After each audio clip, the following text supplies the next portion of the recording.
On New Year's Eve, Jenny took her daughter to spend the evening with her first love and celebrate the new year. The three of them had dinner together and took pictures with fireworks to post on social media. Their friends liked and commented, and someone asked, "Weird, why hasn't Charlie said anything? He usually blows up her phone the moment he sees this." Jenny wasn't worried and said, "He'll call me soon." But midnight passed and she still hadn't received a call from me. She couldn't help but ask, "Charlie, why aren't you calling me to come home?" What she didn't know was that I was already on a train leaving town. From then on, no one would urge her to come home anymore. The day I left happened to be New Year's Day. Jenny came down from the bedroom on the second floor, not noticing I was packing my things. As she headed out, she told me, "I'm going to pick up Jasmine from the old house. We'll spend New Year's Eve at Steve's place. No need to wait for us for dinner." She spoke in her usual directive tone. 2 years ago, I would have kicked up a fuss about it. But this year, knowing I was about to leave, I felt particularly calm and just said, "Okay." I didn't even look up or say anything else. Jenny paused, looking a bit surprised, but she didn't ask anything further and just nodded before leaving. The sound of the closing door wasn't loud, but it did make me pause for a moment. A week before, I had seen Steve's post. He had bought a lot of festive decorations for New Year's and posted a selfie in front of a window filled with them. It was yet another new year full of anticipation. Many people liked his post, most of them Jenny's friends. One person commented, "Is Jenny spending New Year's with you again this year? She's so good to you." Steve didn't respond directly, just posted a cool emoji, and then Jenny liked it too. I wasn't surprised by their interaction. After all, this wasn't the first New Year's Eve Jenny spent with Steve. To be exact, this was the 3rd year. But there's not much I could do, given Steve is Jenny's first love. Even though Jenny and I went from college sweethearts to married, it's always the same cliched story. Ever since Steve came back, Jenny has been just settling for everything else. In the past, I would have thrown a fit about it, asking if she was spending New Year's Eve with him again. But this year, I didn't ask anything. I just quietly bought a ticket to go back to my hometown and left a divorce agreement behind. I guess this is the end for Jenny and me. The ticket was for 7 p.m. today. As I was torn whether or not to take a family photo, I unexpectedly received a call from Jasmine. Jasmine is my daughter with Jenny. She's 5 years old this year. Maybe because she was raised in the old house, both mom and daughter share a similar cool and steady demeanor. When I answered the video call, there was a young face with eyes similar to Jenny's. The car interior behind her was familiar, indicating Jenny had picked her up. Jasmine frowned at me through the phone, asking, "Daddy, are you upset again?" "Upset?" I looked blankly at the image of Jasmine on the screen. Before I could respond, she continued, "Is it because we're spending New Year's with Steve again? Like, I've said it before, Steve is lonely on New Year's. He's not like you who always has someone." She rattled on. She said similar things 2 years ago when I first found out Jenny was taking Jasmine to be with Steve for New Year's Eve. I had a huge fight with Jenny then. Jasmine stood by her mom, both of them looking at me with reproach. "Steve is alone, he just wants some company for New Year's. Can't we keep him company?" I argued back then. They were with Steve, I was the one who would be alone. I hardly got to see Jasmine, since she was growing up in the old house. I wanted a family reunion to welcome the new year, but they saw me as an unreasonable crazy person. Jasmine would stare at me like a little adult with complaints. In the past, her words and eyes would hurt my heart. Now, that pain feels no more than a mosquito bite, insignificant. "Jasmine, I'm not upset. If you want, Steve can spend every New Year's Eve with you both."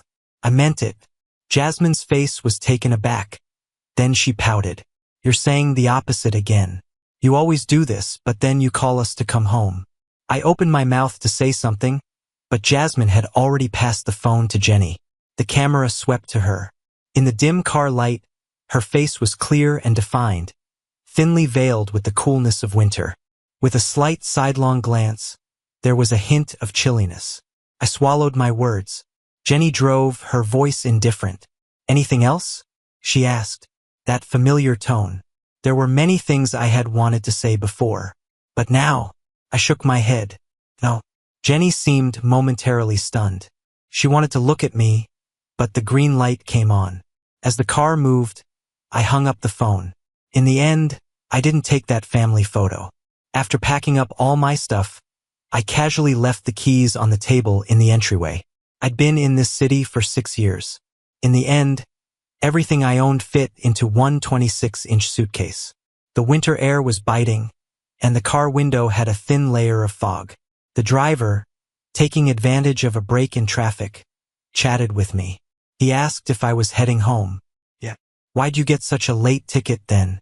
He joked, saying if my home was far I might miss out on the New Year's dinner. I pretended it was half true, saying I couldn't snag an earlier one. But it wasn't true. Initially, I had planned for Jenny, Jasmine, and I to drive back to my place together this year. Since marrying Jenny, I hadn't visited home in 6 years. Initially, it was because Jasmine was young, so travel wasn't easy. When Jasmine turned 3, Jenny took her to visit Steve for 2 consecutive years. I thought Jenny would remember this year, but Steve's post reminded me. Jenny forgot again. So, I didn't expect much and bought a ticket myself. I got it kind of late, so I ended up with a ticket for today. The driver dropped me off at the train station. It was exactly 6:30. I grabbed my suitcase, went through the ticket check, and got on the train. The city's lights had already turned on. Along the edge of the river there were fireworks. They were beautiful. This was my first time experiencing the city's New Year vibe like this. It felt both novel and somewhat relieving. I remembered the first couple of years after Jenny and I got married. We were actually pretty happy. We were newlyweds, and with Jasmine's birth, our home was filled with joy. Everyone had smiles, and the usual strictness towards me eased up a bit. But when did things start to change? Maybe when they insisted Jasmine be raised at the old house. I had to call in advance every time I wanted to see Jasmine. The house I had carefully arranged, in the end, was just for me and Jenny. We went from being a couple who could talk about anything to a couple who had nothing to say. My expectations dwindled over time. Now, the days I look forward to most in a year are seeing Jasmine and spending more time with her during New Year. But while Jasmine was raised to be polite and well-behaved, she always felt distant from me. I thought it was because we didn't see each other often. But when I saw how she interacted with Steve, I realized that connections don't necessarily become close because of blood ties. I noticed Jenny's New Year's post, just like previous years. Fireworks and a photo of her with Jasmine and Steve. Steve looked handsome, Jasmine was adorable, and even Jenny, usually calm and composed, had a gentle look with a slight smile. I thought of the family photo I didn't take. The most recent one was taken a year ago on Jasmine's birthday. But I was the only one smiling in that picture. Jenny and Jasmine explained they don't like to smile. I didn't think much of it back then. Jasmine takes after Jenny, and Jenny really isn't the smiling type. Seeing this new photo, I felt a bit emotional but nothing more. I thought about liking Jenny's post but saw the comments first. Jenny's post was not up for long, just about half an hour, yet there were a lot of comments. Some people misunderstood and thought the 3 were a family, wishing Jenny happiness. And then there were Jenny's friends. A few comments caught my attention. One person said, "Jenny is spending New Year's with Steve again? Didn't Charlie say anything?" Another said, "It's weird. Jenny posted this half an hour ago, and Charlie hasn't reacted? Normally he'd be blowing up the phone." Jenny replied to one, "He'll call later." I froze, thinking of the call Jasmine made to me that afternoon. She joked I always called to urge them home. In the past, I might have. I would have called Jenny to make sure she brought our daughter home after dinner. But I wanted to tell Jasmine, it's not just talk. This year, I'm not going to call anymore. From now on, I'm not going to call them home. After seeing Jenny's comment, I decided not to like the post, not wanting them to think I'm hinting at something. I turned off my phone. As the train rocked back and forth, I thought about the past with Jenny, wondering how much longer until I got home. It's only when leaving that you feel a surge of emotions. I reminisced about me and Jenny, from her sophomore year transfer to our time in college together. I had a crush on her throughout high school and college. She was striking. Her family background, her grades, her looks, all outstanding. I worked hard just to get into the same college as her. I watched her and Steve's passionate relationship, and then their breakup, never expecting her to notice me. But fate is funny. One day it opened a window for a crush. I can still clearly recall the day Jenny noticed my feelings. It was 6 months after Steve went abroad. Jenny was in a competition, and no one believed she would win except me. She won first prize.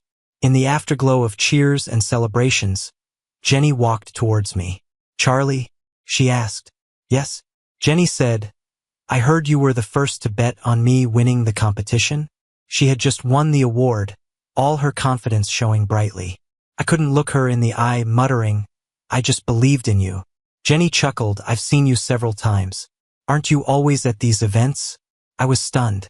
I had watched Jenny at many such events, but I never dared get too close. I always stayed hidden in the crowd, just another cheering spectator. I thought I hid it well. Apparently not. I looked at Jenny, breathing lightly, too nervous to speak. Jenny didn't say anything either, just looking at me with bright eyes and a smile that made my heartbeat skip. Steve had chosen to study abroad for his future. Jenny was so heartbroken. It landed her in the hospital. Everyone thought Jenny would be down in the dumps after her heartbreak. But nobody expected that 6 months later, she'd be with someone as unknown as me, and we'd go from campus to wedding bells. They joked that someone must have taken over Jenny. Otherwise, why would she choose me? Even when Jasmine came along, people still gossiped about it. Until Steve came back. I could imagine them shaking their heads, like I was just some obstacle in a love story. Now that the lead is back, I guess it's time for me to go. A minute past midnight. I woke up to the sound of fireworks outside.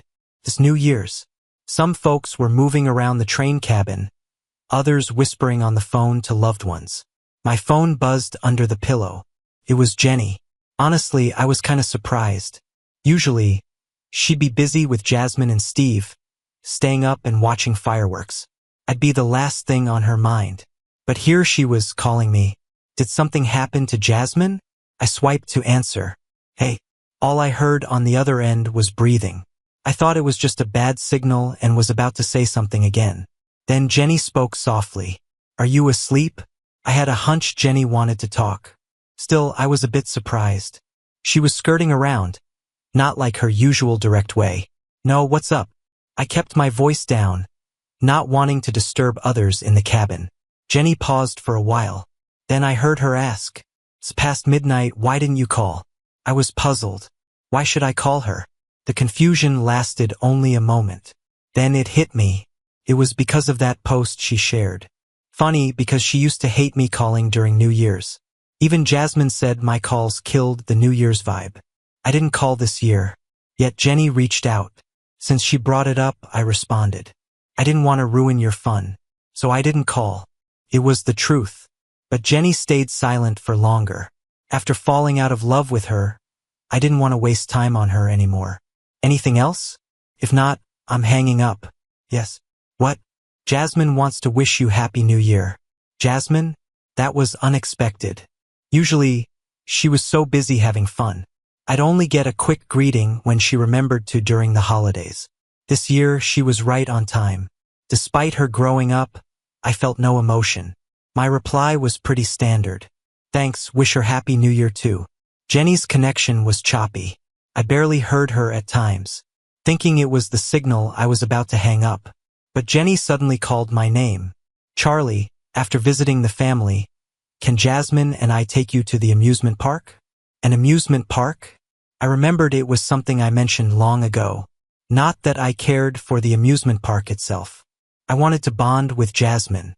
But Jenny was always busy, and Jasmine thought the amusement park was too childish. Plans were postponed endlessly, until I saw a post from Steve's account. It wasn't about being too busy or childish. They'd been to the amusement park already, and I wasn't the one they wanted to go with. No need. I had no interest without any bonds to nurture. What did you say? The train passed through a tunnel. Jenny probably didn't catch my words. I was about to repeat myself. Then I heard a deep male voice. Jenny, come on, Jasmine wants us to set off fireworks. His voice got closer. It was Steve. I knew it well, especially these past 2 years. His voice was etched in my mind. He seemed to notice Jenny's call. Are you on the phone? Is it Charlie? Did he call asking you to come home? Yeah, but it's late, you should get home soon, or Charlie will worry. But, Steve paused. I could imagine his concerned look paired with kind eyes. Jasmine also said she wanted my special scrambled eggs in the morning. Jenny must have covered the phone speaker. Steve's voice faded. I wasn't up for eavesdropping, so I just hung up. Talking wouldn't change anything. By tomorrow, Jenny would realize I was gone. Then she'd understand. I was curious, though. How would she react to my leaving? Shrug it off? Or think I should have done it sooner? Steve's interruption in Jenny's and Charlie's call annoyed Jenny a lot. He didn't realize she'd been waiting for Charlie to call all night. Because every year around this time, if she and Jasmine weren't home, Charlie would keep calling and video chatting, urging her to finish dinner with Steve and take Jasmine home. But this year, for hours after she posted, midnight had passed. Charlie didn't call or text. That wasn't like him. From the moment she posted, something felt off. And with each minute, it got more unsettling. At just past midnight, she finally found an excuse to call Charlie and wish him a happy new year. But a few words in, Steve interrupted the call. She was a bit annoyed inside but didn't show it on her face. Steve asked Jenny what was up. She brought up Jasmine wanting to have Steve's special egg custard, hinting at staying over. But Jenny actually didn't want to stay. She wanted to hurry back to Charlie. He was probably waiting for her and Jasmine at home, just like the previous years. No matter how late it got, he would always wait for them and wish a happy new year, along with a thoughtfully prepared gift. Jenny wondered what gift Charlie had in store this year. The thought brought a tinge of anticipation and warmth. She wanted to gather Jasmine and head home immediately. But Jasmine was full of energy, engrossed in playing, and reluctant to leave. I'm not going back. I want to stay with Steve. Jasmine clung onto Steve, refusing to let go. He tried to persuade her gently. Jenny, let Jasmine stay the night. It's not like there's no room. But, are you worried about Charlie getting the wrong idea? It's fine, we can explain together. Steve looked at her with soft eyes. Plus, it's not safe to drive so late. Exactly. Just talk to Dad, Jasmine chimed in. Jenny, looking at her child, relented a bit. You have to message Dad and then we'll head back after breakfast tomorrow. Okay. Jasmine agreed easily, sending Charlie a voice message. But Charlie didn't respond. Jenny began to feel uneasy, but brushed it off, assuming he fell asleep angry. Tomorrow, she would go back early and bring Charlie a New Year's gift. He was always so gentle and forgiving. Even when upset, he was easy to cheer up. The next day, before she could head home, she got a call from her family. They wanted her and Jasmine to visit for New Year's greetings. All right, I'll pick up Charlie, Jenny said. Why bring him? I'm not interested in seeing him. Her father replied on the phone, his tone steeped in displeasure. Jenny knew her dad never liked Charlie, mainly because of social status discrepancies.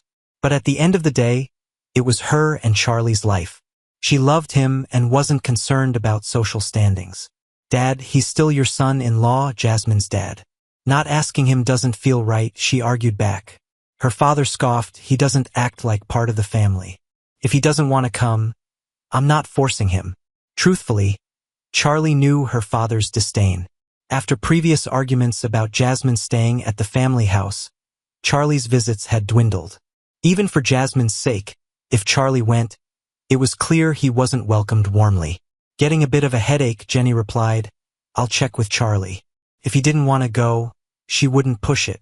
When she called Charlie, he didn't answer, and with her father urging on the other end, she just left a message for Charlie. There were quite a few relatives visiting at her family home, and Jenny, being one of the main figures now, had social duties. Everyone adored Jasmine, so they ended up staying until the 4th. All this time, Charlie hadn't replied to any of her messages. By this point, Jenny's unease turned into deep worry. Not heeding her father's pleas to stay longer, she took Jasmine back to the home she shared with Charlie. Upon opening the door, they met silence and darkness. Charlie, Jenny called tentatively from the hallway. Something wasn't right. No matter how late, Charlie always left a light on for her. But now, the home was in complete darkness. Not a single light illuminated the space. "Dad?" Jasmine wandered towards the main bedroom, finding no one there. She stood bewildered at the top of the stairs. "Mom, Dad's not here. Where did he go?" A chill spread from Jenny's fingertips throughout her whole body. She scanned the home, feeling as if its owner had been gone for some time. An eerie stillness emanated from the empty rooms. I found Jenny's calls the night of the 4th, 21 missed calls back to back. Seemed urgent, like something big happened. When I called back, she picked up immediately.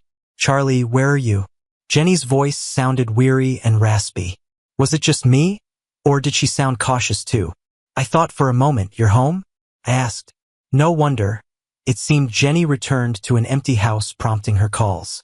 So many calls. She must have seen the divorce papers I left behind. "I went back to my parents," I replied. Jenny asked, "When are you coming back?" I paused, puzzled. Since she clearly saw the divorce papers, why ask? Didn't she get it? "I'm not coming back," I said plainly. "Jenny, I'm not coming back. Just sign it and let's part ways on good terms." "What does on good terms mean?" "Charlie." Jenny sounded excited. "Weren't we doing fine?"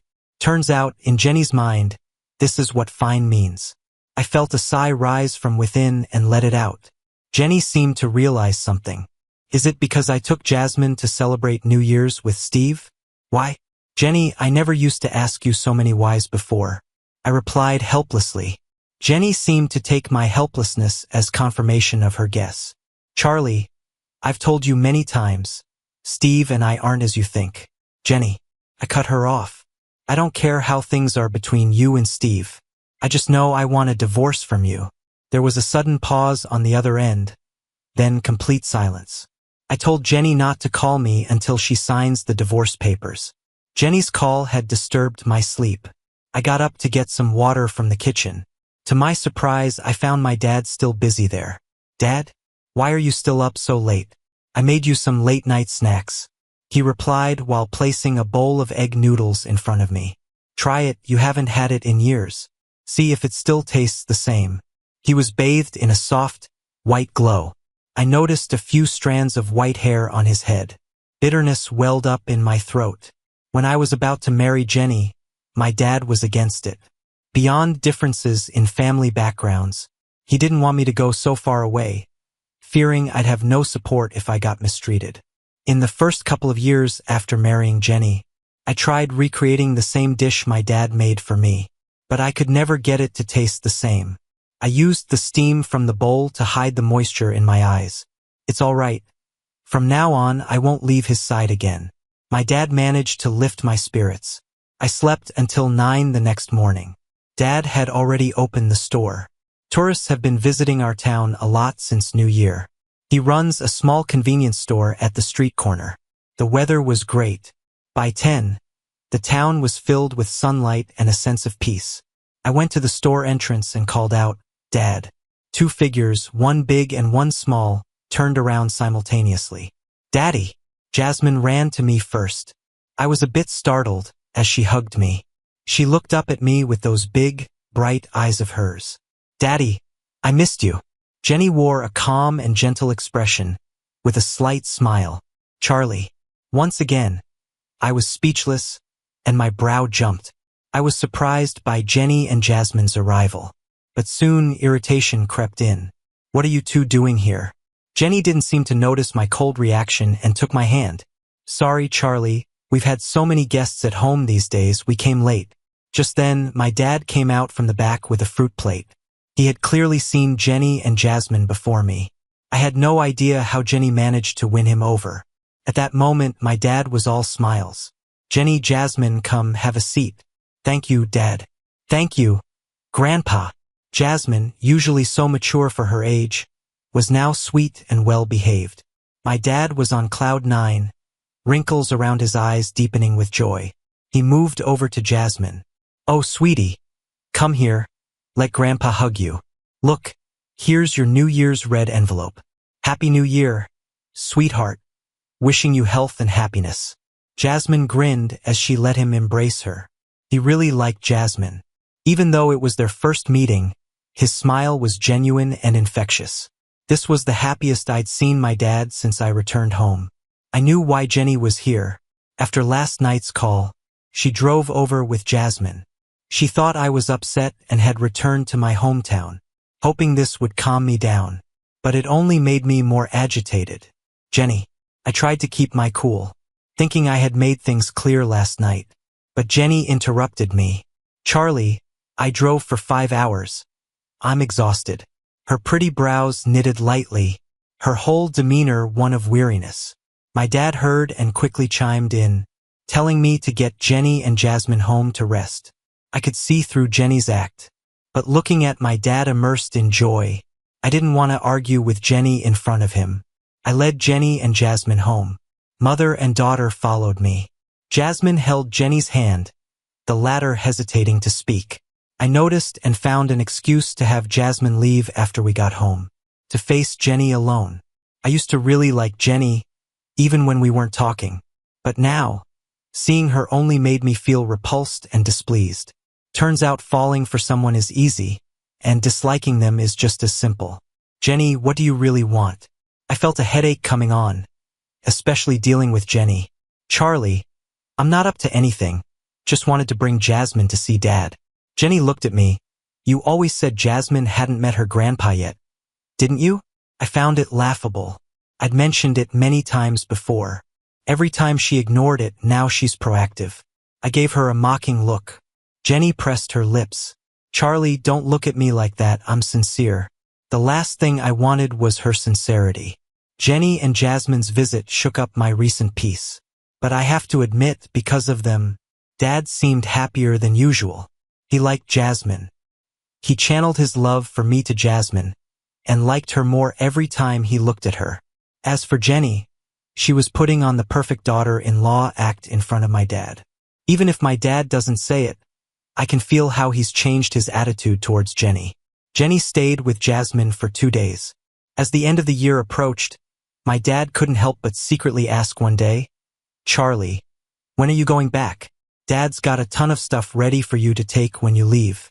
Jenny was there too. She didn't respond, just looked over at me. In a few more days, I said, I want to spend a bit more time with you.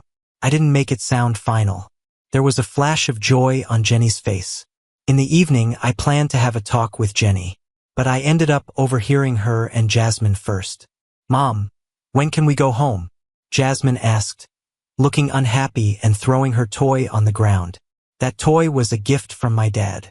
He's not really good at cheering up little kids, so he just bought what he saw other girls in town had for Jasmine. Jasmine was happy at first and sweetly said thank you, Grandpa. But now, she said, this stuff isn't fun at all. I miss Grandpa and Steve. I want to go to the amusement park with him.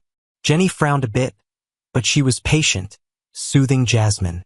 Soon, she said, once your dad's not upset anymore, we can go back. Just be good these few days and don't make him mad. Got it? Jasmine unwillingly nodded. Hearing that got me somewhere between amused and angry. Since the weather was nice, my dad suggested we spend a couple of days exploring the town. Little Charlie used to love running around the town when he was a kid. He laughed while telling Jenny and Jasmine stories of my childhood. Jenny listened carefully, sometimes looking at me with a smile. Jasmine ran ahead, turning back now and then to see if Jenny and I were keeping up. After New Year's, the town calmed down, and its slate paths had an almost serene beauty. Charlie, you never told me about your childhood, Jenny said, trying to break the silence. I glanced at her. I did, I replied. You just didn't like to listen, so I stopped. But now, for some reason, Jenny promised Charlie, let's come here every year for a while. Her eyes were calm, but it seemed almost funny to me. This was just to make me less angry. Before I could respond, I heard Jasmine's excited shout.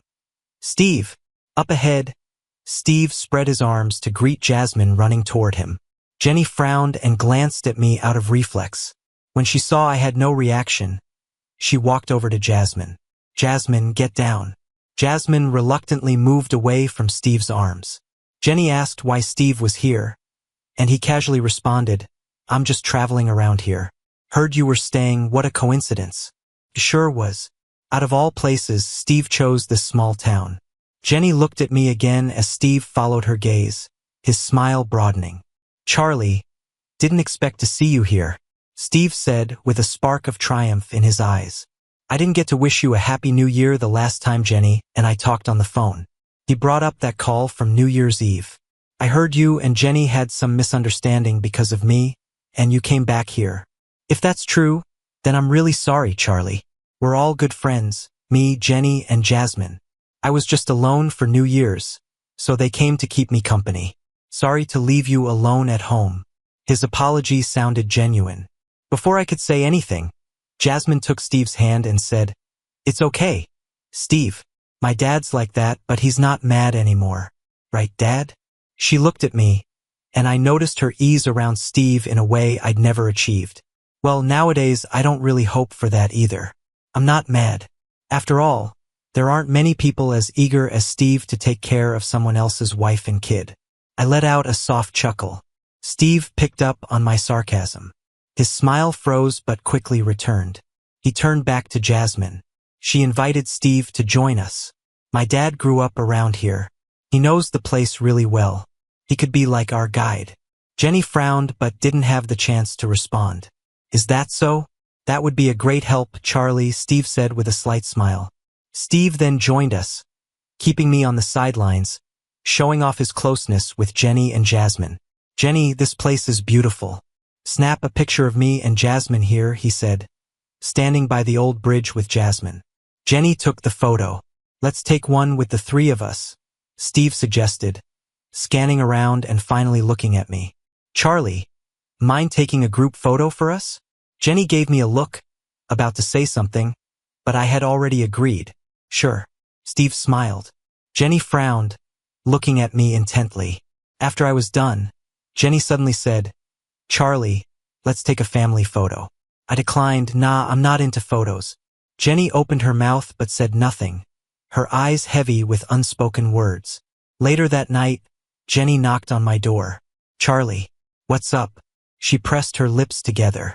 Steve coming over wasn't my idea. She rarely explained herself like that. I already knew. Jenny knew exactly where the rift between us was. No way she'd let Steve come around right now. I mean, I was the one who called him over. I said it outright. Jenny looked up at me, visibly confused. I stared back, seeing myself in her eyes, wearing a cold smile. Jenny, ever wonder how I've been all these years? While you, Jasmine, and Steve were playing happy families? Jenny went pale, probably thinking of today's events.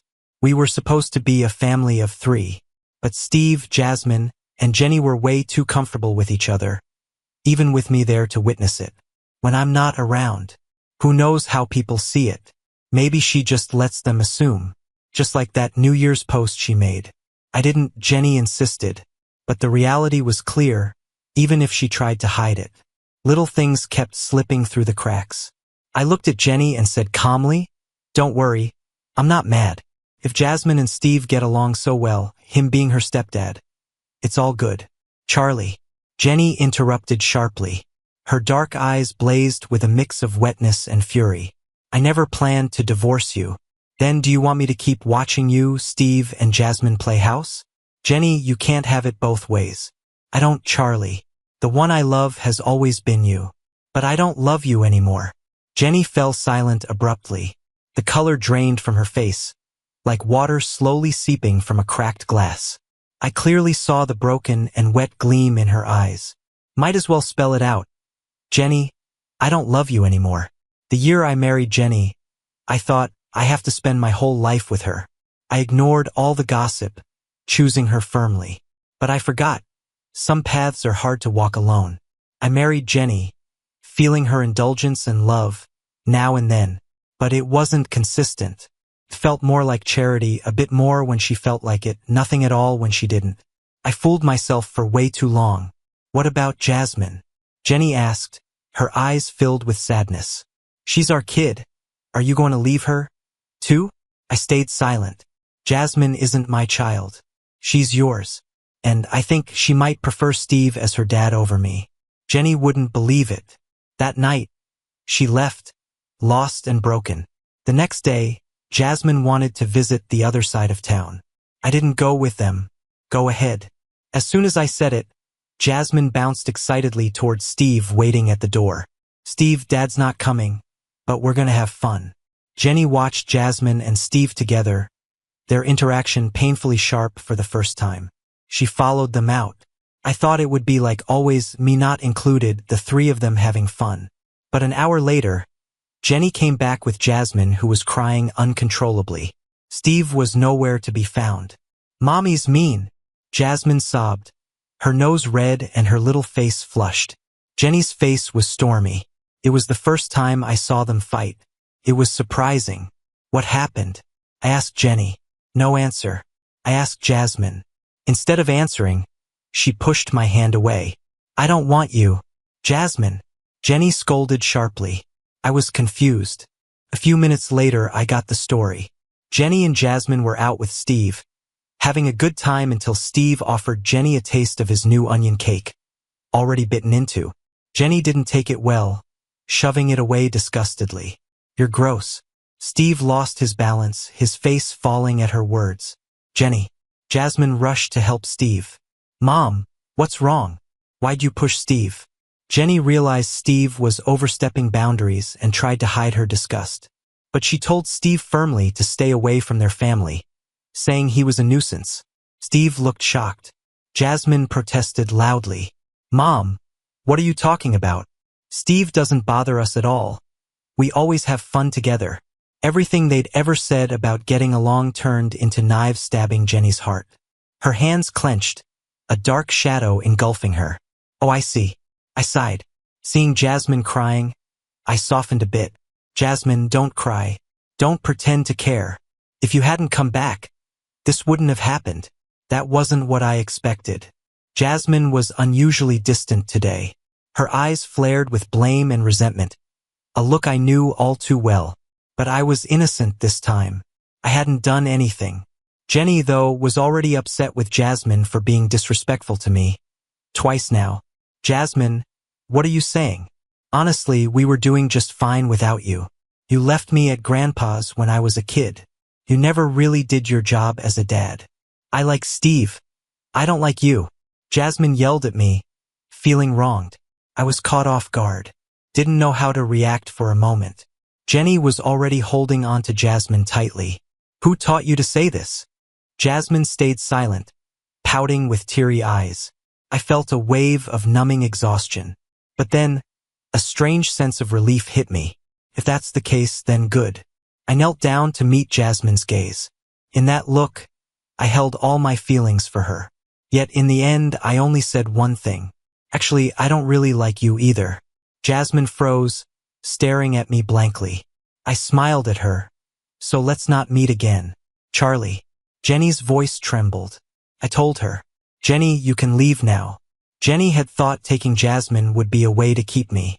But in the end, she became the final step to end our relationship. Years ago, Jenny had agreed to take Jasmine to the old home. I wonder if she ever thought this decision would become the knife between us. I hold no guilt towards Jenny or Jasmine. If anything, they betrayed me.